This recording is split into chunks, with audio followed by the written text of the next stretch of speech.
Sa kasalukuyan, wala pa naman tayong binabantayang low pressure area o anumang sama ng panahon na maaaring makaapekto sa ating bansa sa mga susunod na araw. Gayunpaman, patuloy yung pag-iral ng ating easterlies sa malaking bahagi ng Mindanao at itong eastern sections ng Southern Luzon at Visayas.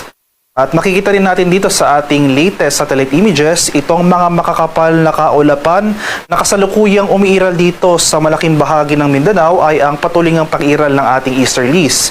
So patuloy pong paalala sa ating mga kababayan, particular na sa Southern Mindanao, na naapektuhan or nasalanta nung nagdaang lindol, na patuloy po tayong maghanda at maging alerto sa mga banta ng rainfall-induced landslides dahil inaasahan natin na sa mga susunod na oras ay makakaranas tayo ng mataas na tsansa ng mga malalakas at mga tuloy-tuloy na pag-ulan na dulot ng easterlies. Meanwhile, for Metro Manila at nalalabing bahagi ng ating bansa, magpapatuloy itong maaliwalas sa panahon bukas. Pero ngayong hapon hanggang mamayang gabi, nandyan pa rin yung mga tsansa ng mga biglaan at panandaliang pag-ulan na dulot ng localized thunderstorm. So makikita natin dito sa ating latest satellite images, no?